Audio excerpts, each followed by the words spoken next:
चांगलं ठेवून जायचं की वाईट ठेवून त्याने आपल्यावर. स्त्रीमध्ये खूप ताकद आहे. कोणी लक्ष्मी म्हणलंय, कोणी दुर्गा म्हणलंय, कोणी कालिका म्हणलंय, अनेक प्रकार आहेत. नवरात्र करतो ना आपण साजरे. स्त्रीमध्ये खूप ताकद आहे. विचार केला तर संसारामध्ये सगळ्यात जास्त दुःख आणि त्रास हा स्त्रीचा आहे. संसारामध्ये सगळ्यात मोठा वाटा संसार सांभाळण्यात हा स्त्रीचा आहे. लक्षात ठेवा. पुरुष बाहेर असतो पण स्त्री ही घरामध्ये असते. तिला सासू सासरे सांभाळायचे असतात, तिला स्वतःला सांभाळायचं असतं, तिला मुलांना सांभाळायचं असतं, तिला घर सांभाळायचं असतं आणि ती एवढी ताकद घेऊन उभी राहते. वाघिणीसारखी ताकद तिच्याकडे. पण आपल्याला आपल्यात काय ताकद आहे हेच कधी कळत. थोडंसं दुःख आलं की आपण पेंगून राहतो. मी तर म्हणते की दुःखापेक्षा त्या दुःखाला फेस करण्यासाठी जी व्यक्ती पुढे जाते ना तिला स्त्रीत्व लाभलेलं असतं. स्त्री एक क्षणाची पत्नी आणि अनंत काळाची माता म्हणते. क्षणाची पत्नी जेव्हा ती पत्नी असते तेव्हा तिचे खूप लाड होतात, 2 वर्ष 3 वर्ष. पण जेव्हा तिला कळते की गर्भवती झाले, मी आई होणार आहे, त्या क्षणापासून ती आई म्हणून जगत असते आणि शेवटच्या क्षणापर्यंत ती आई म्हणूनच मरते. बघा ना, तिला कुणी काही बोललं तर तिला फारसं दुःख होत नाही. पण जर आपल्या मुलाला कुणी काहीतरी केलं तर ती वाघिणीसारखी उभी राहते. एवढी ताकद स्त्रीमध्ये. लग्न झालेल्या स्त्रियांना असं वाटतं की माझं शिक्षण अर्धवट राहिले, माझं हे करायचं राहिले, माझं ते करायचं राहिले. बरीचशी कारणं मी समाजात पाहते जेव्हा मी सोशल वर्कर म्हणून गाव पातळीवर जाते. अहो मॅडम मला हे करायचं होतं पण माझं लग्न झालं. मी तिला सांगते माझं लग्न झालं तेव्हा मी 13वीला होते. मी जॉब करत होते, मला सोडायला होता जॉब. पण मी रागात नाही राहिले. मी तो वेळ 3 वर्ष त्यांच्यासाठी दिले, ते संसारासाठी. जेव्हा मानस झाला म्हणजे माझा मुलगा तो 1 वर्षाचा झाला, सगळं व्यवस्थित झालं, आम्ही ऑफिसमध्ये आलो, तेव्हा माझ्या मिस्टरला कुठेतरी जाणीव होती का मी इथं शिक्षण थांबवले, मी इथं जॉब थांबवला, मग सगळं बंद केलं.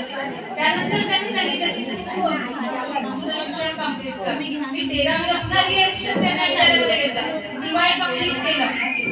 सोशल वर्कर म्हणून सुरुवात केली कारण माझी फ्रेंड, माझी सख्खी मैत्रीण ती संसाराच्या त्रासाला त्रासून तिला पिढीच्या पाड्यावर दिली. एकच मैत्रीण माझी आणि तिला काय झालं माहिती नाही. पण सासू सासऱ्यांच्या छळामुळे तो अपघात झाला आणि ती गेली. पण मी तेव्हा तिला आधार देऊ नाही शकले. पण अशा अनेक स्त्रिया आहेत त्यांना असं वाटतं की खूप कंटाळलेलं आहे, खूप त्रासलेलं आहे, सगळं पैसा अडका सगळं काही आहे पण समाधान नाहीये त्यांच्याकडे.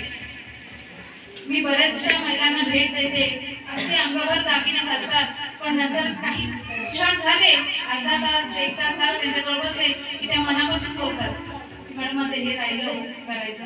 मुलांमुळे त्यांची नोकरी सोडून दिली, अगदी बँकेच्या नोकऱ्या सुद्धा सोडून दिलेल्या आहेत, इंजिनियर सुद्धा सोडून दिलेल्या आहेत नोकऱ्या, जॉबवर असणाऱ्या नोकऱ्या. का तर घरच्यांनी नकार दिला का आम्हाला फक्त एक सूट पाहिजे, जॉब करण्यात बाहेर पडणारी स्थिती नकोय. आणि त्यांच्या घरच्यांनी, त्या मुलीच्या घरच्यांनी एक चांगलं स्थळ आहे म्हणून लावून दिला आणि त्यांनी तो जॉब सोडून दिला. खूपशी दुःख आहे. पण आपण आपलं सोनं कधी जागृत करायचं? आपण सगळ्यासाठी जगतो, आपण घरासाठी जगतो, आपण शेजाऱ्यांसाठी जगतो, आपण समाजासाठी जगतो, लोक काय म्हणतील याचा विचार करून जगतो. पण एकदा तरी आपल्याला काय वाटतं, आपल्या मनामध्ये काय आहे? स्त्री खूप दुःखी आहे, कोणी सुखी नाहीये. फक्त चेहरे बोलतात पण कोणाला काय दुःख आहे नाही त्याचे त्यालाच माहिती असतं. लक्षात ठेवा, प्रत्येकाला वेगवेगळा दुःख आहे पण त्याला आधार कोणी देऊ शकत नाही आणि आधाराची अपेक्षा सुद्धा करू नका. जर तुम्हाला स्वतःला आनंदित राहायचंय तर तुम्हाला स्वतःला उभं करावं लागेल, स्वतःला खंबीर व्हावं लागेल आणि दुसरा कोणी हात देणार नाही तुम्हाला. तुम्हाला स्वतःला म्हणायचं की जरा उठा आता, आपल्याला सिद्ध करायची. आज खूप कौतुकाची गोष्ट आहे की महिला खंडित समाज आणि ताई साक्षीताई, कामिनीताई, या गुलाबताई आणि कविता ताई झाल्या, दर्शना ताई झाल्या, राणीताई झाल्या, यांनी मिळून तर प्रत्येक वर्षी मी पाहते हळदी कुंकू साजरा करतात. खूप मोठा पुढाकार असतो त्यांचा, कौतुक आहे त्यांचं. आणि तुमचं सगळ्यांचं पण मी तुमच्याकडे सहभागी होत आहे, त्यांना सहकार्य दाखवत आहे. हळदी कुंकू का करायचा असतो? हळदी कुंकू याच्यासाठी करायचा असतो की पूर्वी ज्या महिलांना घराबाहेर पडता येत नव्हतं, अशी पद्धत होती की महिलांनी घराबाहेर पडायचं नाही. मग त्यांनी तसं ठरवलं की असे प्रोग्राम केले तर महिला एकत्र येतील, विचारांची देवाणघेवाण होईल. पूर्वी इंग्रजांचं राज्य होतं, मग हे काय करायचे की सगळ्यांना असे प्रोग्राम ठेवून बोलवायचे आणि विचार विनिमय करून पुढची आपली रूपरेषा काय असेल हे पाठवून द्यायचे. त्यानंतर या प्रथा वाढत गेल्या. हळदी कुंकू, गणपती उत्सव, दिवाळी हे सगळे सण साजरे व्हायला लागले. आणि त्याच्यामुळे काय होतं की विचारांची देवाणघेवाण होते, महिलांचं दुःख घेता येतं, समोरच्याला आपलं दुःख व्यक्त करता येतं आणि खेळीमेळीचं वातावरण होतं की आपल्या जीवनाला कुठेतरी सहभाग व्हावं आणि समोरची व्यक्ती आणि हा जिचा नवरा आहे आणि जी हातभर बांगड्या घालते, टिळा लावते, असं काही नाही आहे.